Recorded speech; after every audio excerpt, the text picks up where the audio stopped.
You are listening to the Religica Theolab podcast in the Center for Ecumenical and Interreligious Engagement at Seattle University. This is Dr. Edward Donalson III, and today I'm here with Reverend Yolanda Norton. We are going to be discussing her work as the founder and establishmentarian of the Beyonce Mass. We'll talk a little bit about womanist theology, the Mass itself, and her further work in the world. Join us as we work together toward a more just and humane world.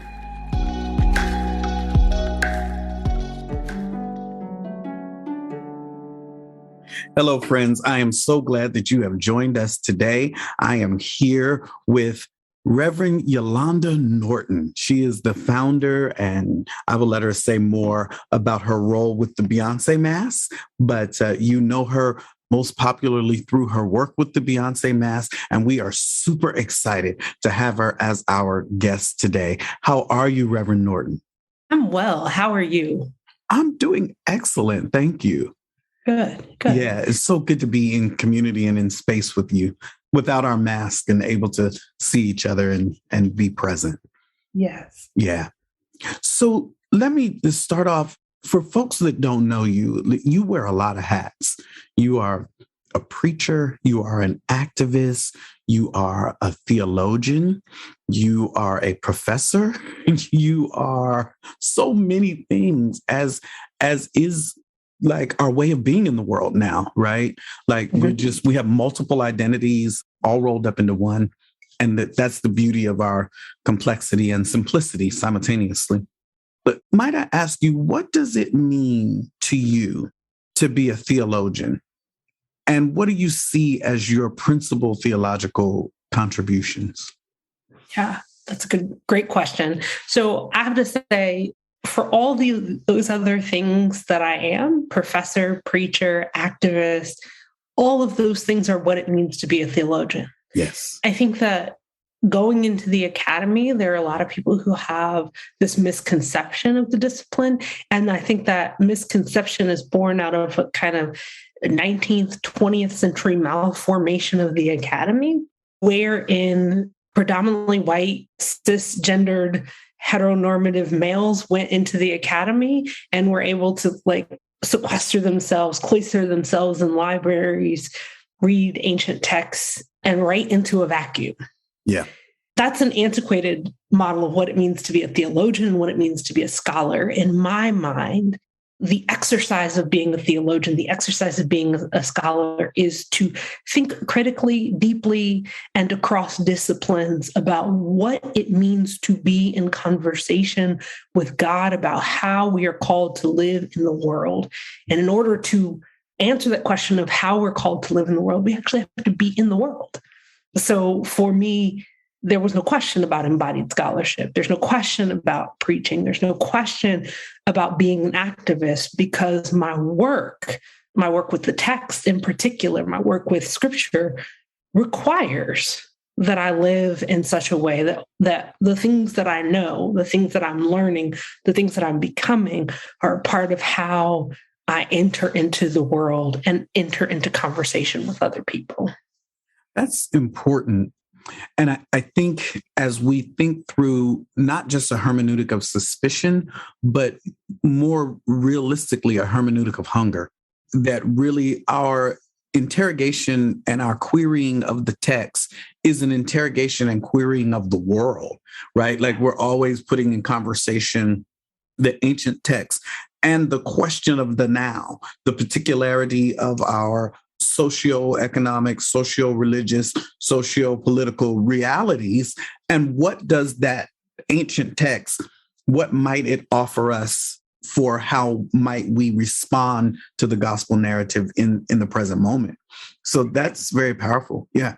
Yeah, and absolutely. And it has to be discursive. So often what I tell my students, particularly my students who live in spaces that have been marginalized, Black women, people from the LGBTQ community, people who are immigrants, is you have to be informed about what was happening in the ancient world, how they were developing the text based on their attempts to make sense of the cosmos, their attempts to make sense of community, their attempts to make sense of God. And you have to be willing to make decisions about how their shaping of the world works for or against you.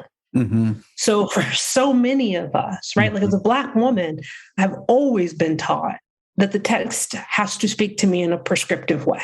Yeah. This is who I should be. But sometimes you have part of the sacred discourse is to say, this is who they wanted me to be. And no. Yeah. This doesn't work for me. Otherwise, we make the text an idol. Yeah. Because we make it bigger than God. And God is able to evolve. God is able to live with us in all of our epistemologies. Yeah, you're reminding me or putting me in remembrance of one of my favorite texts in Jeremiah. And Jeremiah had told a particular group of folks that they needed to stop their cultural practices in order to embrace this ethical monotheism he's trying to move Israel into. And these particular women said, we will not leave off baking cakes to the Queen of Heaven or pouring out our drink offerings and our libations, because when we did, we lacked and we lost and it damaged our community. So we will not do what you're saying is the word of the Lord, but we will do what's in our own mouths. I love that text. And I love it in the King James because it said we will do what is in our mouth to do. That's right. That's right. And I love that womanist sass and talk back that they offer as a critique to the prophet. That's right. Which kind of brings me to my question around womanist scholarship. We share a love for womanist scholarship. I am not a womanist scholar, but I'm clearly shaped as a constructive theologian with a liberative lens. I am shaped by the work of my sisters who are womanist scholars. And what does that mean to you to be a womanist? How do you hold that as a theologian? I hold it two ways. Number one, I hold it with an eye towards Stacey Floyd Thomas creates this 4-part paradigm for understanding what it means to do womanist ethic. For me, the two most crucial parts of that paradigm are traditional communalism and community engagement. That's to say, what it means for me, again, is how do I understand the need for us to place the community above some kind of false notion of rugged individualism? Yeah. How do we understand that my work won't do it and your work won't do it, but if we can put all of these thinkers together, all of these doers together in a particular way, then the community might thrive. And that call to, again, to bring the work out into the world. I'll never forget. So this is probably one of the most formative moments for me in my early scholarship. As I was entering the PhD program, I went to a conference and Emily Towns was the keynote. And it was for a group of people who were entering into the PhD program. And her challenge to us, her imperative to us was that we ought not to do this work the way that it had been done before. All the things that I just said to you. Mm-hmm. And she said to me, she said to all of us, if you go into the academy and you write like they write and you teach like they teach and you do everything the way that it has always been done, despite the fact that for most of us, Black, brown, otherwise, most of us, the reason why we're going into the academy is because we saw what was pernicious, right, about the white supremacy of the academy. And we believed that we had something to speak into it. If what you do is you go in and you learn how to mimic them in blackface, then you are masturbating without ejaculating. You are self-pleasuring without any kind of production or climax to the work. And so for me, that's what it means to be a womanist scholar, is to disrupt the tradition, to disrupt what people think is appropriate and good and right about scholarship, because those are the things that have killed our people. Yeah. I think every real, and maybe this is an overgeneralization, but it might not be, every real scholar, particularly a Black and brown scholar, has an Emily Towns moment, right? I really believe that to be true. I think mine was at Souls of Fire at Pacific School of Religion the day that Prince died. And Emily Towns was the keynote, and she started her lecture with Purple Rain. And the chapel began to sing along with her. and someone slid onto the keyboard. And it was that moment that said, we are seen, we are heard, we are right. It's that shift. And afterwards, we sat down to have conversation about the Black Lives Matter movement. I think we all have those Emily Towns moments. It makes us, I think, as a generation, maybe who we are. Yeah. As a people. So it was out of your womanist sensibility. My understanding is that this Beyonce Mass kind of materialized. Yeah. And I have to be really transparent with you and really honest with you. You may not know that I am out of the Pentecostal tradition originally. I call myself a Metacostal because I'm Pentecostal by experience and heritage, but much more metaphysical in my own theological way of being in the world. But because I come from that tradition, I know those people. And I have to say, when we first heard of the Beyonce Mass, let me tell you, the buzz and the controversy. Can you imagine? Can you imagine they worshiping Beyonce? Yeah. And I thought to myself, because I wasn't familiar with it when I first heard of it, it was still in San Francisco and localized. And I thought, I'm quite sure this is not a mass to worship Beyonce. Something just doesn't sit well with, I didn't know how to research it, wasn't sure where it was, but I knew all this conversation, something's wrong. So help the people today. Hope the people, if you will. Explain about the Beyonce Mass. Yeah, I often feel like for people who are so caught up in the controversy based on the name of the Mass, I often feel like when if they show up, they're disappointed. Right? By just how traditional of a Christian worship service this is, right? This is absolutely born out of my own womanist theology, my own womanist biblical hermeneutic. And as someone who did a stint in Pentecostalism, right? So I went from atheist to Pentecostal to Baptist. My lamb. Oh, right. You've had a journey. I've had a journey.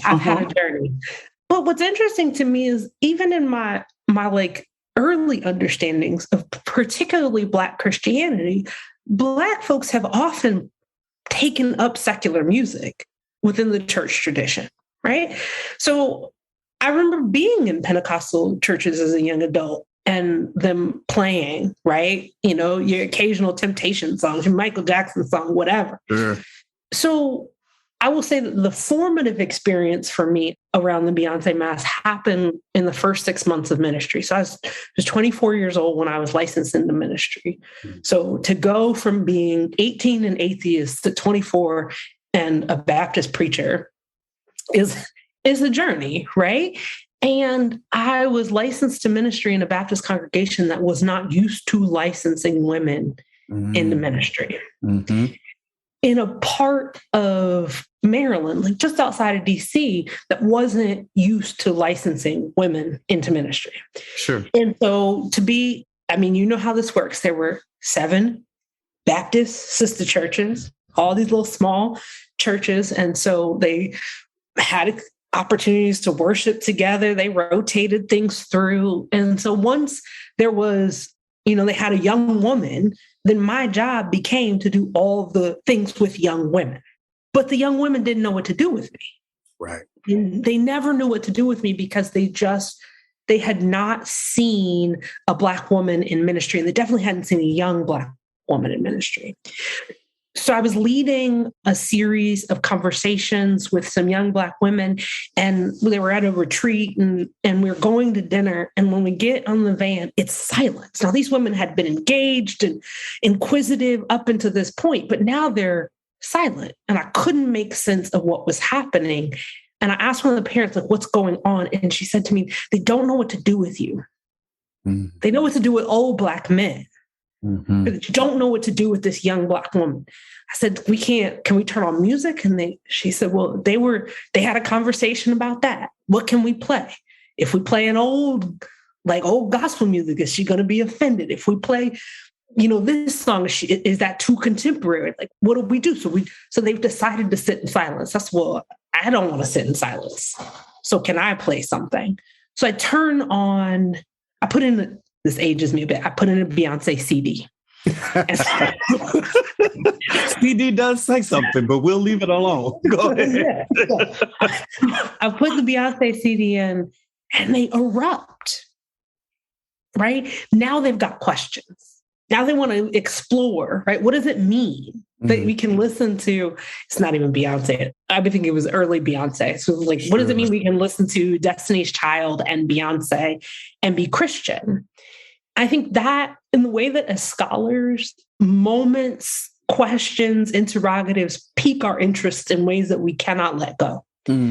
So when you combine that experience with the fact that when I was in seminary, I took a class with Katie Cannon, and Dr. Cannon would say to us, we use novels as a pedagogical tool because for people who are in positions of privilege, they can't see their own white supremacy through a documentary or through the news. But when they engage in a willing suspension of disbelief, they're able to also understand the complexities of white supremacy and patriarchy and all of these things. So we read novels. When I was thinking about how to create my own courses, I thought music is a contemporary version, right? Music is also something that allows us to suspend reality in ways that make people open to the possibilities, right? Like people can hear something like To Pimp a Butterfly.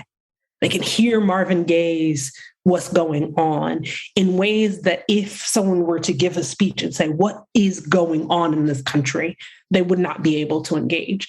So I started to think, if we were to create a womanist biblical interpretation class where we use music in the same way that Dr. Cannon used novels, what do we do? I thought, who's a Black female singer that everybody knows? And I remembered that moment as a young minister. And I thought, well, Beyonce, I've been to enough Beyonce concerts. I've been a fan enough to know that you are, regardless of race, regardless of age, right? This is, even if you don't know her discography, people know who she is. Yeah. So we can have a conversation about Black female embodiment, Black women's roles in social movements, Black women as mothers. We knew all of that using this one figure. And so I created this course. I actually created it while I was in coursework and started to develop it in my comprehensive exams. So I created the course. And as the course was evolving, I said to myself, the exercise of centering Black women's experience is something that's new to everyone, including Black women. So before we can engage in a womanist hermeneutic, I need my students, most of whom won't be Black and won't be female, to practice what it means to center Black women as part of God's work in the world. So we're going to do a worship service, and we're going to tell Black women's story and how Black women's story is wrapped up in God talk and God walk as the central focus of the worship service. But we're not going to use gospel music. We're not going to use hymns. And we're in part not going to do that because I'm not teaching a liturgy class. And so I don't have enough time to unpack for my students the ways that racism and sexism are caught up in the liner notes of many of these songs. Right? So let's let a Black woman talk for herself. The class is called Beyonce and the Hebrew Bible. So let's use Beyonce's music as a storytelling mechanism to talk about Black women's realities. So that's what the worship service is, right? Like we start with a call to worship. The call to worship is set to music, as call to worships often are in the Black church tradition, right? But what does it look like when that music is Black parade? Right? Instead of, a hymn. And for me, the way that my mind works is, of course, Black Parade would be a call to worship song because it's often, if we look at the Psalms, these call to worship songs were about people marching into Zion, their movement, right? And so that's what's happening in Black Parade. So we start with call to worship. We have prayer, we welcome people, we state our intent as a worship service focused on liberation theology, the celebration of Black women, and creating radically inclusive space, right? So saying to people who have often felt ostracized by the church, you're welcome here. And I'm pretty unapologetic about the fact that even we are centering Black women, period. That's enough. I know that's hard for people. People will often try to say back to me, women of color, BIPOC. No. Yeah. Black women. But I'm also saying our radical welcome is so radical. The only people who are not welcome here are people who would hate or dismiss people who live in any of these marginalized spaces. Our welcome is so radical that, like most Black women, we draw you in, we don't push you out. But like most Black women, come for me and mine. And you get a taste of something else, right? Yeah. So we try to state that radical welcome. We then articulate problems in the world, because in my mind, you can't celebrate what God is doing if you don't name the reality of what we are doing, what humanity is doing. So we let Black women's voices speak. We often go into a community and we interview the Black women of the community. We let them speak their truths, and we bring pieces of that together with song to name real problems, and so that people can hear very truthfully what are the systems that you're creating that these Black women have to live in. Mm-hmm. So we do that. There's a sermon, I preach. There's a response to the word, a passing of the peace. We always do communion. The communion song is the one song that remains the same, flaws and all. Yes. Right? We turn that into a prayer. What does it mean to say to God, you know what? I know I'm a train wreck in the morning. I'm a bitch in the afternoon. God, I know I neglect you when I'm working, and when I need attention, I nag you. I'm not sure why you love me, and that's why I love you, right? That's our prayer in communion, right? And then after communion, we end communion with the Womanist Lord's Prayer, which I wrote to go with the first Mass. And then we send people out with new hope and hopefully a new vision of who and what the church can be. As more than bricks and mortar. And we do all of that within a space, we focus on. Like I got tired of looking at white stained glass. So I asked one of my staff members at the time to design these banners that look like stained glass, but with Black women in them. We wash the space in purple light so that you get that good womanist energy. Mm-hmm. We augment the sound system of whatever church, because for some reason, most churches have horrible sound systems, and we want you to feel the music. Yeah, so we try to be intentional about how to create an integrative, multimedia, interdisciplinary worship experience.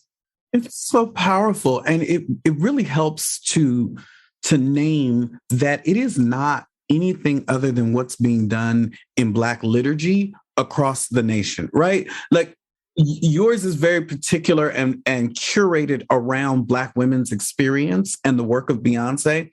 But particularly following George Floyd, our prayer song in my local congregation was Brown Skin by Angie Snow. Like for 3 months, you heard it every Sunday, because we have always needed to augment the Christian experience that had been thoroughly rinsed by whiteness with Black experience, right? So thank you for telling us and for naming it.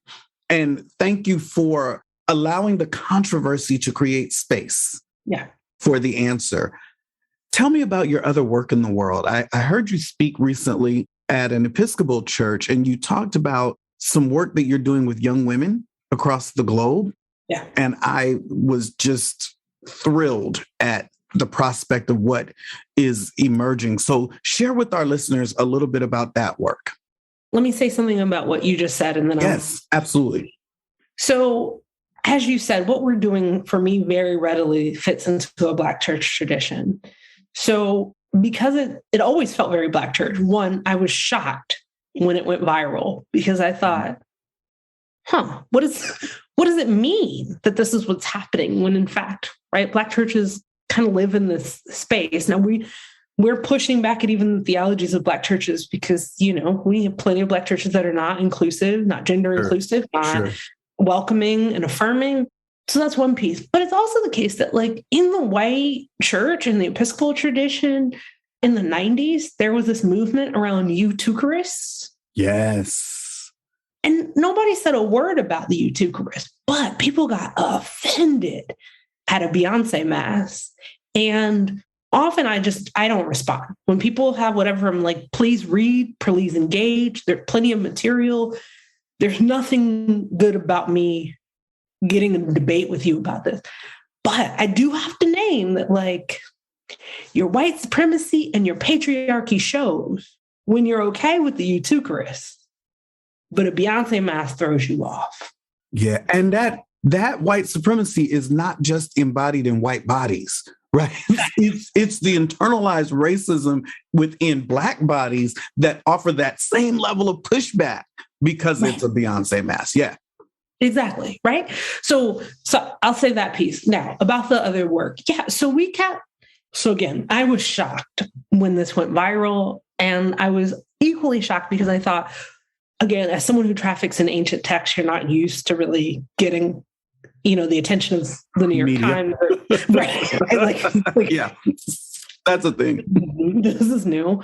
But I was especially shocked when it didn't go away, right? Like, I thought, even when it hit the news cycle, I thought it'll hit and it'll go away, and that'll just be that. I'll go back to my obscurity. When people kept engaging, right? When we kept getting emails, can you come to New York City? Can you come to Lisbon? Can you come to the Kennedy Center? Can you, right? Like, we've been in all of these spaces.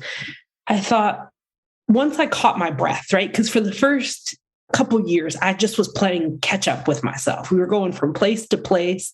And again, I'm still teaching, I'm still publishing, right?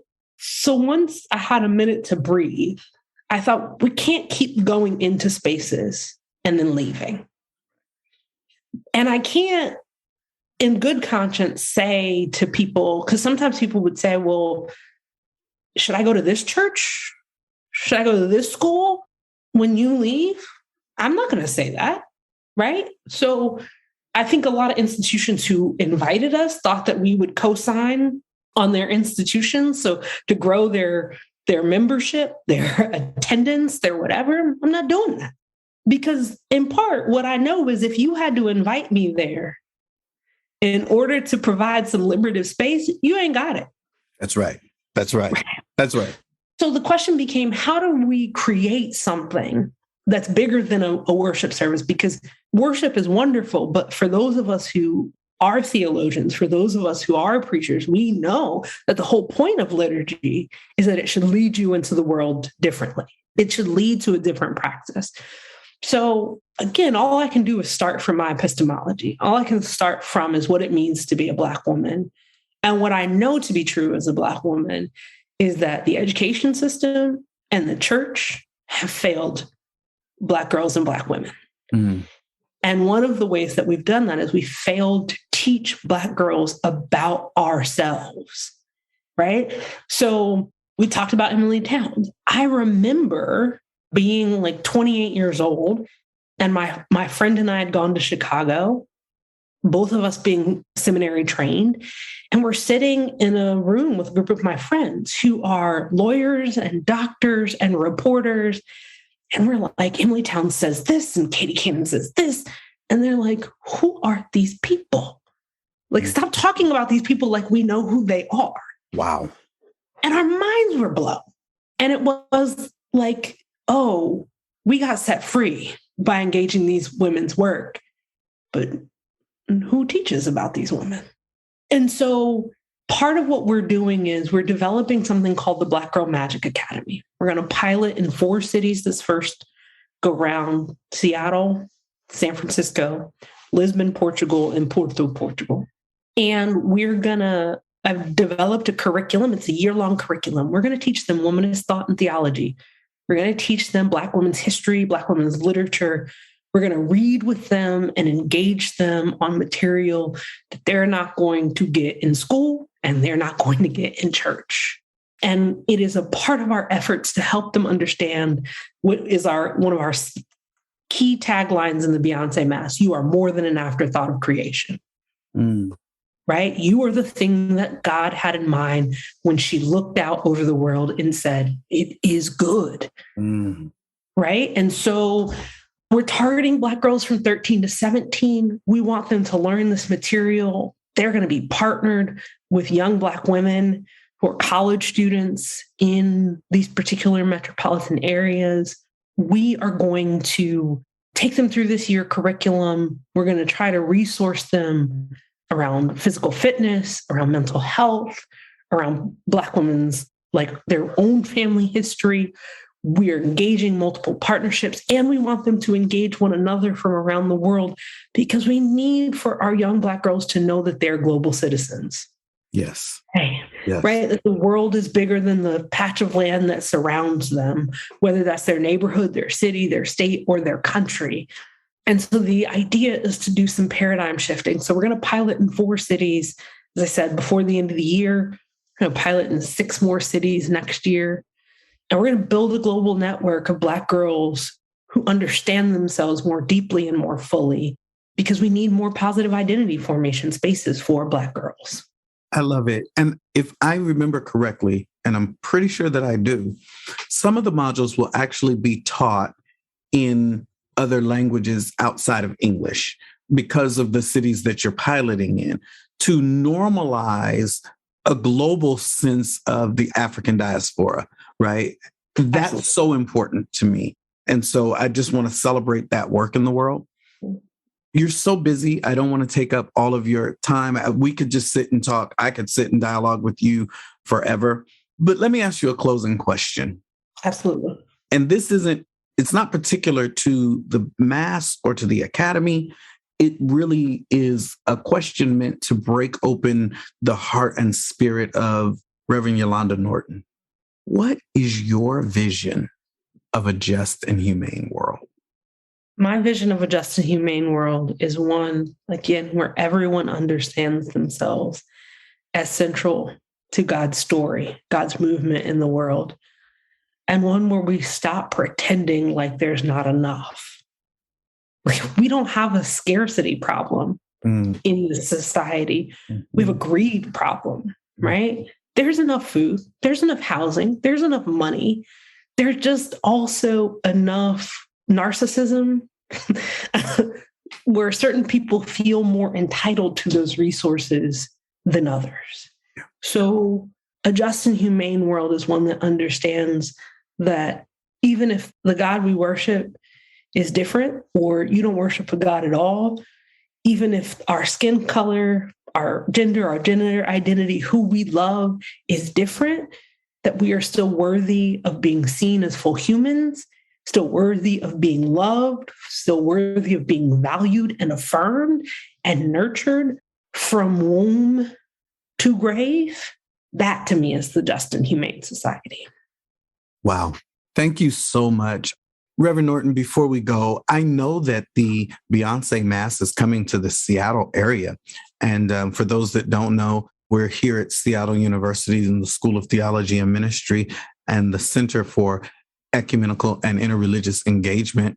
Would you tell us when the Beyonce Mass will be here, where it will be, and how we can find out more information? So the Beyonce Mass will be at St. Mark's Episcopal Church, May 6th at 7 p.m.